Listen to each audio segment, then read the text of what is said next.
कल्पना करा, एखादी व्यक्ती आपल्या आयुष्यातील सर्वात मोठ्या, सर्वात महत्वाच्या स्वप्नासाठी मुलाखत द्यायला गेली आहे. अनेक वर्षांची तपश्चर्या, रात्रंदिवस पाहिलेलं एकच स्वप्न, आकाशात विहरण्याचं, लढाऊ विमान चालवण्याचं.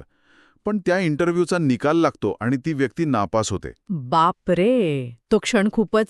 हो ना, म्हणजे जागा फक्त 8 असतात आणि ह्या व्यक्तीचा क्रमांक नेमका 9वा येतो. एका क्षणात सगळं जग उद्ध्वस्त झाल्यासारखं वाटतं.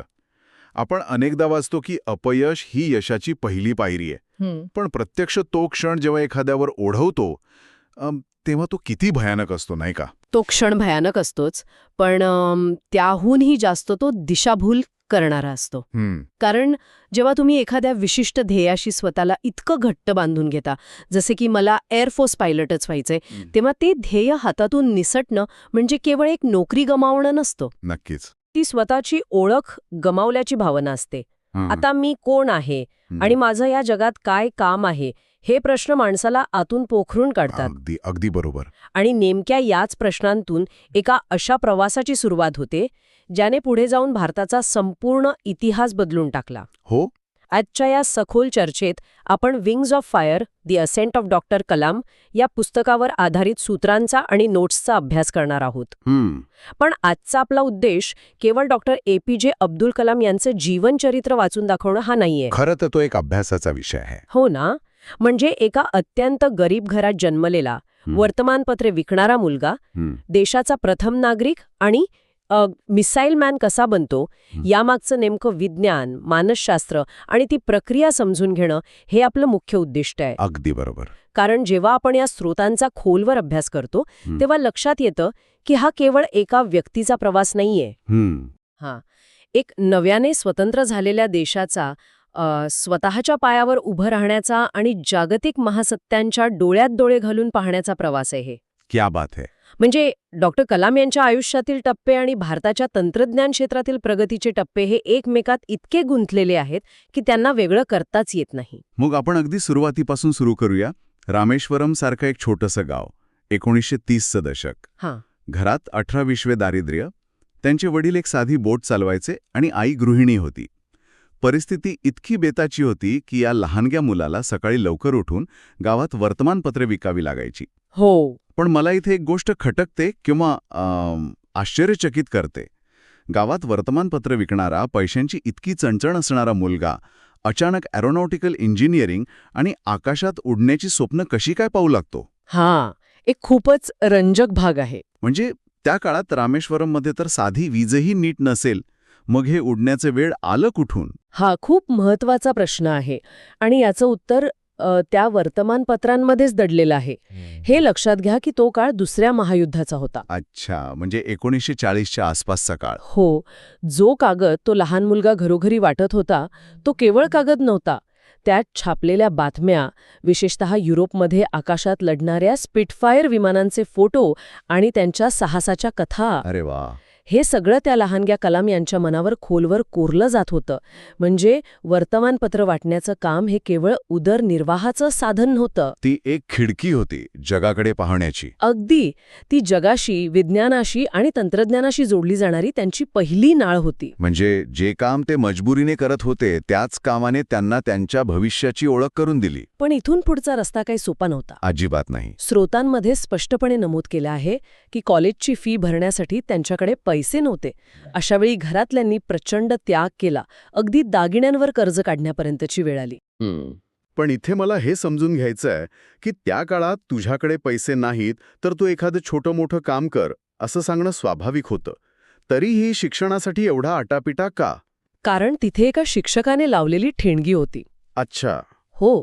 त्यांच्या एका शिक्षकाने त्यांना सांगितलं होतं, तुझ्यात मोठं काही करण्याची क्षमता आहे. आता हे वाक्य वरवर पाहता खूप सामान्य वाटतं. हो, म्हणजे शिक्षक सहसा असं बोलतातच. पण मानसशास्त्रात याला पिग्मेलियन इफेक्ट म्हणतात. Pygmalion effect? हो. जेव्हा एखादी आदरणीय व्यक्ती तुमच्याकडून उच्च अपेक्षा ठेवते तेव्हा तुमची स्वतःबद्दलची समज आणि तुमची कामगिरी दोन्ही उंचावते. अरे वा. त्या शिक्षकाने दिलेल्या एका वाक्याने त्यांना आणि त्यांच्या कुटुंबाला तो एवढा मोठा संघर्ष करण्याची ताकद दिली. हे खरंच अद्भुत आहे. पण मग आपण पुन्हा त्या वळणावर येऊया ज्याचा मी सुरुवातीला उल्लेख केला होता, त्यांनी एरोनॉटिकल इंजिनिअरिंग पूर्ण केलं. पायलट बनण्याचं स्वप्न उराशी बाळगलं आणि डेहराडूनला एअरफोर्सच्या मुलाखतीसाठी गेले. तिथे ते नापास झाले. हो, तो त्यांच्या आयुष्यातला एक मोठा धक्का होता. स्रोतांमध्ये असं म्हटलंय की त्यानंतर ते प्रचंड खचले होते. पण मला सांगा, मुलाखतीत नापास होणं हे एवढं मोठं अपयश कसं असू शकतं की माणूस अगदीच दिशाहीन व्हावा? म्हणजे दुसरे ऑप्शन्स असताच ना. सामान्य परिस्थितीत असतात, पण जेव्हा आपण एखादं स्वप्न पाहतो आणि त्यासाठी इतर सगळे पर्याय बंद करून टाकतो, तेव्हा तोच एक मार्ग उरलेला असतो. कलाम यांच्यासाठी विमाने चालवणे हे केवळ एक करिअर नव्हते, तर ती त्यांची जगण्याची प्रेरणा होती. आणि जेव्हा ते नाकारलं गेलं तेव्हा त्यांच्याकडे प्लॅन बी नव्हताच. बापरे. तो नैराश्याचा काळ असा होता जिथे ते खरोखरच कोलमडून पडू शकले असते. आणि इथेच कथेत एक अनपेक्षित वळण येतं. याच नैराश्याच्या अवस्थेत ते ऋषिकेशला जातात आणि तिथे त्यांची भेट एका साधूशी, स्वामी शिवानंद यांच्याशी होते. हो, हा एक टर्निंग पॉइंट आहे. साधू त्यांना सांगतात, तुझी नियती काहीतरी मोठी आहे. हे अपयश स्वीकार आणि पुढे चाल. मला हा भाग थोडा गोंधळात टाकणारा वाटतो. कसं काय? म्हणजे एखाद्या शास्त्रज्ञाला एका साधूच्या एका वाक्याने एखादा संपूर्ण नैराश्य कसं काय विसरू शकतो? नियतीवर विश्वास ठेव हा सल्ला थोडासा अंधश्रद्धेकडे झुकणारा नाहीये का? वरवर पाहता तसं वाटू शकतं, पण इथे नियती या शब्दाचा अर्थ समजून घेणं गरजेचं आहे. तो सल्ला अंधश्रद्धेचा नव्हता, तो खरं तर मुक्तीचा होता. मुक्तीचा? म्हणजे कसं? स्वामी शिवानंद त्यांना जे सांगत होते त्याचा मानसिक अर्थ असा होता की तुला उडण्याची आवड आहे ना, मग ती आवड फक्त पायलट बनण्यापुरती मर्यादित का ठेवतोस? अच्छा. कदाचित तुझी क्षमता स्वतः विमान चालवण्यापेक्षा विमाने किंवा रॉकेट्स बनवण्याची असेल. त्या सल्ल्याने त्यांच्या विचारांची कोंडी फोडली. म्हणजे एका संकुचित दृष्टिकोनातून बाहेर काढलं. अगदी बरोबर. त्यांनी पायलट बनण्याचा हट्ट सोडला, पण आकाशात उडण्याचं आणि तंत्रज्ञानाचं आपलं मूळ ध्येय मात्र सोडलं नाही. त्यांनी आपली दिशा बदलली, ऊर्जा नाही. बापरे. म्हणजे स्वतः एक मशीन चालवण्यापेक्षा ती मशीन्स निर्माण करण्याचं खूप मोठं आव्हान त्यांनी स्वीकारलं. हो ना. आणि इथूनच त्यांच्या करिअरचा तो टप्पा सुरू होतो ज्याने त्यांना खऱ्या अर्थाने घडवलं. DRDO आणि इस्रोमधील त्यांचा काळ. इथे त्यांनी SLV-3 या भारताच्या पहिल्या सॅटेलाइट लॉन्च व्हेइकलच्या विकासामध्ये प्रमुख भूमिका बजावली.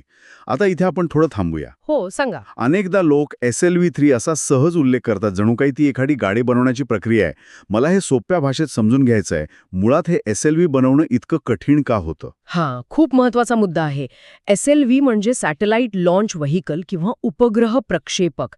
सोप्या भाषेत सांगायचं तर पृथ्वीच्या गुरुत्वाकर्षणाला भेदून हजारो किलोमीटर वेगाने अंतराळात जाणारी यंत्रणा. आणि केवळ वर जाणारी नाही, तर एका अचूक कक्षेमध्ये उपग्रह प्रस्थापित करणारी एक प्रचंड मोठी आणि गुंतागुंतीची सिस्टम. म्हणजे हे असं आहे का की एखाद्याने अतिशय वेगाने धावणाऱ्या गाडीतून एक छोटासा दगड भिरगवून द्यावा आणि तो दगड कित्येक मैल दूर असलेल्या एका अगदी लहानशा बादलीत नेमका जाऊन पडावा? अगदी तंतोतंत. हे उदाहरण एकदम अचूक आहे. आणि या उदाहरणात भर घालायची तर ती धावणारी गाडी सुद्धा तुम्हाला स्वतःलाच तयार करायची आहे, तेही कुठल्याही मॅन्युअल शिवाय. कमाल आहे. म्हणजे कुणीही मार्गदर्शन करायला नव्हतं. कारण त्या काळातील भूराजकीय परिस्थिती समजून घेणं आवश्यक आहे. 1970च्या दशकात भारतावर अनेक आंतरराष्ट्रीय निर्बंध होते. हो, तेव्हा कोल्ड वॉरचा काळ होता ना? अगदी. प्रगत देशांनी भारताला हे तंत्रज्ञान देण्यास स्पष्ट नकार दिला होता. तुम्ही गरीब देश आहात, तुम्हाला अंतराळ कार्यक्रमाची काय गरज, असा त्यांचा दृष्टिकोन होता. अरे रे. त्यामुळे डॉक्टर कलाम आणि त्यांच्या टीमला प्रत्येक सुटे भाग, प्रत्येक इंजिन आणि त्याचे गणिताचे फॉर्म्युले स्वतः शून्यातून विकसित करावे लागले. हे केवळ इंजिनिअरिंग नव्हतं, तर हे रिव्हर्स इंजिनिअरिंग आणि प्रचंड कल्पकतेचं उदाहरण होतं. म्हणजे दुसऱ्यांनी बंद केलेल्या दारांसमोर रडत बसण्यापेक्षा त्यांनी स्वतःची नवीन दारं तयार केली. पण यातही अपयश आलेच ना. मला आठवतंय स्रोतांमध्ये या प्रवासातील चढ उतारांचा उल्लेख आहे. होय, नक्कीच. SLV-3चे पहिले उडाण पूर्णपणे अयशस्वी ठरले होते. बापरे. ते थेट बंगालच्या उपसागरात कोसळले होते. पण तिथेच डॉक्टर कलाम यांना नेतृत्वाचा सर्वात मोठा धडा मिळाला. काय होता तो धडा? त्यावेळी इस्रोचे प्रमुख सतीश धवन होते. जेव्हा अपयश आले तेव्हा सतीश धवन यांनी स्वतः प्रसारमाध्यमांना सामोरे जात अपयशाची संपूर्ण जबाबदारी घेतली. म्हणजे टीमला वाचवलं. हो, पण जेव्हा पुढच्या वर्षी SLV-3 यशस्वीरित्या लॉन्च झाले तेव्हा त्यांनी डॉक्टर कलाम यांना पुढे केले आणि यशाचे श्रेय संपूर्ण टीमला दिले. हा प्रसंग म्हणजे एका खऱ्या नेत्याचं लक्षण आहे. अपयश माझे, यश तुमचे. अगदी. आणि याच नेतृत्वाच्या गुणांनी डॉक्टर कलाम यांना मिसाईल मॅन बनवले. इस्रोमध्ये अंतराळ तंत्रज्ञानात यश मिळवल्यानंतर ते DRDOमध्ये आले आणि तिथे त्यांनी इंटिग्रेटेड गाइडेड मिसाईल डेव्हलपमेंट प्रोग्रामची धुरा सांभाळली. होय. आता इथे मला एक विरोधाभास जाणवतो. कोणता?